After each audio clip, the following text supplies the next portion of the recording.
cancel your Spotify, Apple Music, YouTube Music, Amazon Music, Tidal for the 8 people who use that, because Nintendo just randomly decided to make their own music app. At first, the idea seems kinda dumb. I mean, an app specifically for Nintendo music, that would be like if they made an app specifically for, I don't know, Snoop Dogg music. But then you realize that Nintendo has hundreds of video game soundtracks. These guys probably have more albums than some record labels out there. Nintendo is such a weird company, man. They make games, they make alarm clocks, and now they have a competitor for Spotify. Well, I say a competitor, but it really isn't one because it's a music platform specifically for Nintendo music. Something you can't upload on any other platform. Unless you want to risk getting a visit in the middle of the night from the Nintendo ninjas. Nintendo making their own music app seems very, very odd, but at the same time, it actually does make sense. Nintendo's strategy for a long time now has been exclusivity.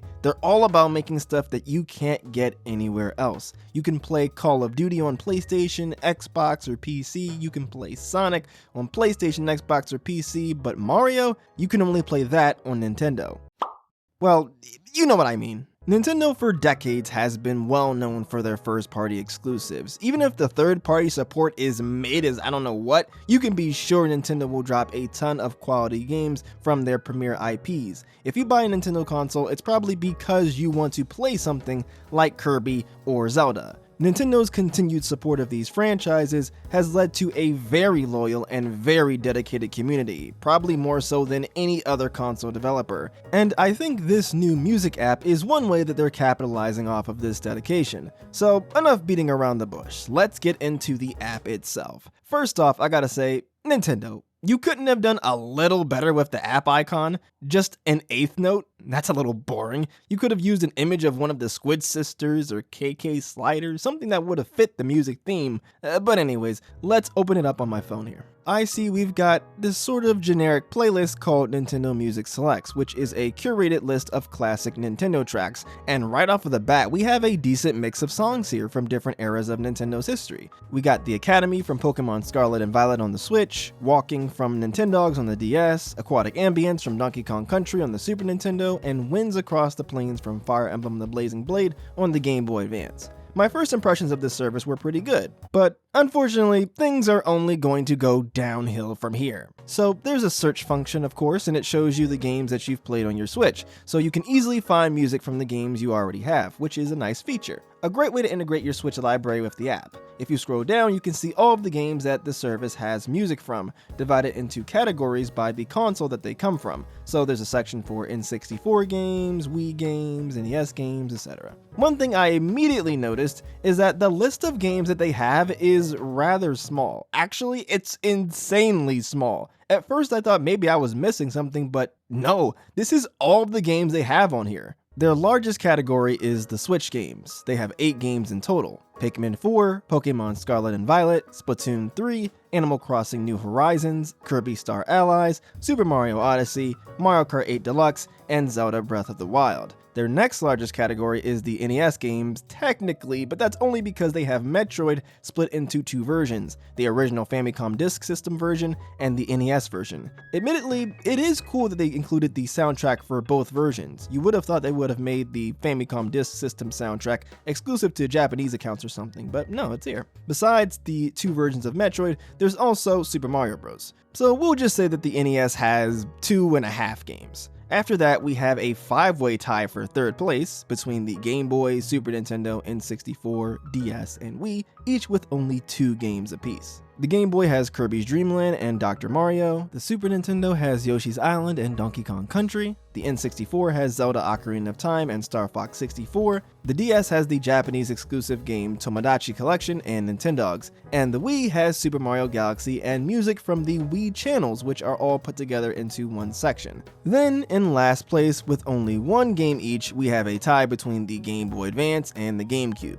The GBA has Fire Emblem The Blazing Blade, and the GameCube has Metroid Prime. In total, that's only 22.5 games. I gotta say, I am very disappointed with this lineup. It is cool that we got some more obscure and lesser appreciated stuff like Tomodachi Collection and the Photo Channel on the Wii, but there is just not enough here. They even completely skipped out on the 3DS and Wii U game soundtracks. Nintendo has an enormous catalog of songs they could have just mash dropped onto the platform, but instead we get slim pickings. They do say in the announcement trailer that music will be added over time, but you gotta do a little bit better than this at launch. Like, I would have been cool if at launch they just had all of the heavy hitters, right? All of the mainline Marios, Animal Crossings, etc. And then later on they could have added some of the popular but not quite as big franchises like Earthbound, Kid Icarus, and Star Fox. Then they could have done the weirder stuff like Chibi Robo, Starfy, or the console menu themes. But this is sad. This makes me really worried that Nintendo is going to treat this like the Nintendo Switch Online retro games, where they only release like 3 games a month. I mean, now the Nintendo Switch Online game library is pretty solid, but you have to pay extra for the expansion pack to get the most out of it, and it took a long time of slowly adding games every month to really be worthwhile. I really hope Nintendo doesn't drop like 3 game soundtracks a month and call it a day. That would be awful. Unfortunately, I think that's gonna be the case though, because, well, the drip feeding content strategy has worked for them in the past. This video has leaned negative, so let me talk about a few features of Nintendo Music that I do quite like. One really nice detail is that normally in music apps you'll get the album cover as the artwork for the song, which is fine.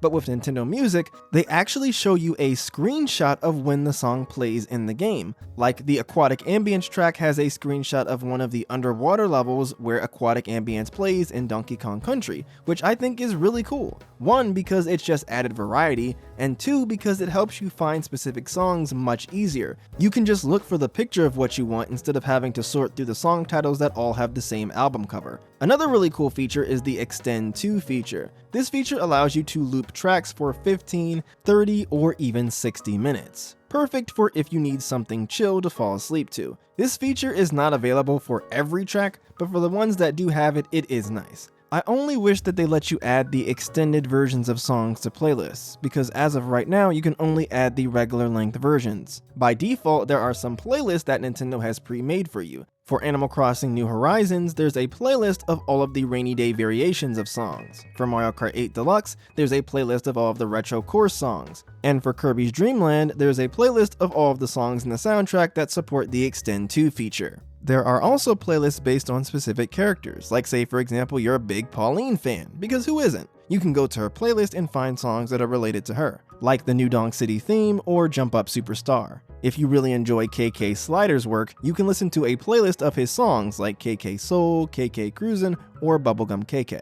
There are also some playlists filled with music of a particular mood. The Good Night playlist has chill, relaxing songs like KK Lullaby from Animal Crossing New Horizons, Luma from Super Mario Galaxy, and the Nap Time record from Nintendogs. Another neat feature is the spoiler prevention feature. Let's say you haven't played a game yet and you don't want to be potentially spoiled by, say, the title of a particular song. You can add the game to the spoiler prevention list, and the songs from that game won't be available until you deactivate the spoiler prevention. The songs will even be blocked when they're in playlists. The Nintendo Music app at launch represents everything good and bad about Nintendo products. They have cool ideas, but they also fail at the simplest things. There's legitimately nice features like screenshots used for song artwork, looping music, and even alternate versions of game soundtracks, but the library of songs is booty. I refuse to believe there's a single person out there who looked at this selection of game soundtracks and was like, yep, that's all I need. The platform is free if you already have Nintendo Switch Online, so I'm not gonna complain too much. I just wish it was more robust from the get-go.